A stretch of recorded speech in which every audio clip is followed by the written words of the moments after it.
ഒരിക്കലൊരു സഹോദരൻ സ്വയം നിന്നയോടെ പറഞ്ഞു, എനിക്കിങ്ങനെ തന്നെ വരണം, ഞാൻ അനുഭവിക്കുന്നതെല്ലാം എൻ്റെ പാപത്തിൻ്റെ ഫലമാണെന്ന്. അപ്പോൾ മറ്റൊരു സംഭവം ഞാൻ ഓർത്തു. ഒരു ഞായറാഴ്ച വൈകുന്നേരം ഞാൻ ധ്യാനകേന്ദ്രത്തിലേക്കും എൻ്റെ ഭാര്യ സോളി 4 മണി കുർബാനയ്ക്ക് ഇടവകപ്പള്ളിയിലേക്കും ഒരുമിച്ച് യാത്ര പുറപ്പെട്ടു. ഞാൻ ശുശ്രൂഷയെല്ലാം കഴിഞ്ഞ് രാത്രി 10 മണിക്ക് വീട്ടിൽ തിരിച്ചെത്തിയപ്പോൾ സോളി എന്നോട് അന്ന് വീട്ടിൽ നടന്ന ഒരു സംഭവം പറഞ്ഞു.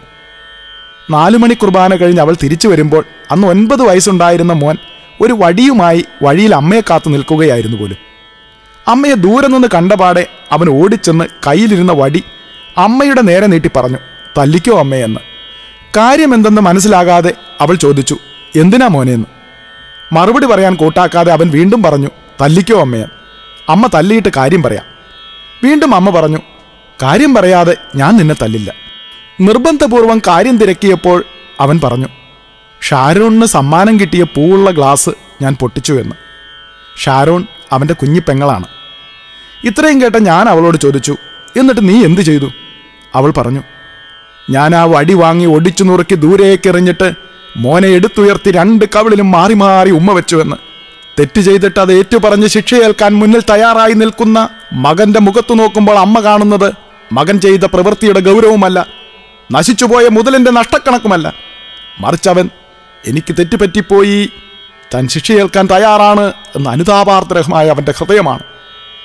ദുഷ്ടരായ ഞാനും നിങ്ങളും നമ്മുടെ മക്കളുടെ തെറ്റിന് അവരോട് കരുണ കാണിച്ച് ചേർത്ത് നിർത്തി പേർത്തും ഉമ്മ വയ്ക്കുമെങ്കിൽ സ്വർഗസ്ഥനായ നമ്മുടെ ദൈവം എത്ര അധികമായി നമ്മെ അണച്ചു നിർത്തുകയില്ല, സ്വന്തമാക്കി സർവം ക്ഷമിക്കുകയില്ല. എങ്ങനെയാണ് അവന് നമ്മെ ഉപേക്ഷിക്കാനാവുക? പത്രങ്ങളിൽ വായിക്കാറില്ലേ നാട് വിട്ടുപോകുന്ന മകന് വേണ്ടിയുള്ള അമ്മയുടെ പരസ്യം? മോനെ, നീ പോയതിനു ശേഷം അമ്മ കിടപ്പിലാണ്, വേഗം തിരിച്ചു വരിക. അമ്മ ഭക്ഷണം പോലും കഴിക്കാറില്ല. ധൂർത്തപുത്രനെ ഉപേക്ഷിക്കാതെ വഴുക്കണ്ണുമായി കാത്തിരുന്ന പിതാവ് മകൻ തിരിച്ചു വന്നപ്പോൾ ഗുരുത്തം കെട്ടവനെ ഇറങ്ങിപ്പോടാ എന്ന് പറഞ്ഞില്ല. കൊണ്ടുപോയി നഷ്ടപ്പെടുത്തിയ പണത്തിന്റെ കണക്ക് ചോദിക്കാതെ, എനിക്ക് നിന്നെ കാണണ്ട എന്ന് ആക്രോശിക്കാതെ, ദൂരെ വെച്ച് തന്നെ കണ്ട് മനസ്സലിഞ്ഞ് ഓടിച്ചെന്ന് കെട്ടിപ്പിടിച്ച് ചുംബിച്ച് സ്വീകരിച്ച് കുളിക്കാൻ അനുവദിച്ച വിരലിൽ മോതിരവും കാലിൽ ചെരുപ്പും ഉടലിൽ ഉടുപ്പും അണിയിക്കുന്ന നല്ല ദൈവം. അമ്മയുടെ മാതൃസ്നേഹവും അപ്പൻ്റെ ആധികാരികമായ പിതൃസ്നേഹവുമുള്ള ഉപേക്ഷിക്കാത്ത ദൈവമാണ്. ധൂർത്തപുത്രനെ ഉപേക്ഷിക്കാത്ത പിതാവിന് എങ്ങനെ നിന്നെ ഉപേക്ഷിക്കാനാകും? കാരണം ഞാനും നീയുമല്ലേ ആ ധൂർത്തപുത്രൻ. ഗാനത്തിൻ്റെ ഈരടികൾ പോലെ ആ ധൂർത്തൻ ഞാനായിരുന്നു, ആ ഭവനം യേശുവായിരുന്നു, ആ പിതൃവാത്സല്യം അലിവോടെ എന്നെ വഴിനോക്കി നിൽക്കയായിരുന്നു.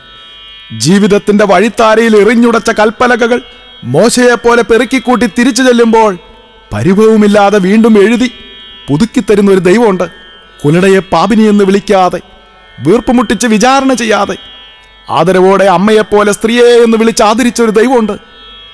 കള്ളനെ വില കുറച്ച് കാണാത്ത, നിന്റെ ഫയല് നോക്കട്ടെ എന്ന് പറയാത്ത, മുറിവേറ്റതിനെ കുറ്റപ്പെടുത്തി ഒറ്റപ്പെടുത്താതെ വച്ചുകെട്ടി രക്ഷയുടെ സത്രത്തിലെത്തിക്കുന്ന, എന്നെയാണ് അന്വേഷിക്കുന്നതെങ്കിൽ ഇവരെല്ലാം പൊയ്ക്കൊള്ളട്ടെ എന്ന് പറഞ്ഞ് കൂടെ നിന്നവരെ കുരുതിക്ക് കൊടുക്കാത്ത ഒരു ദൈവമുണ്ട്.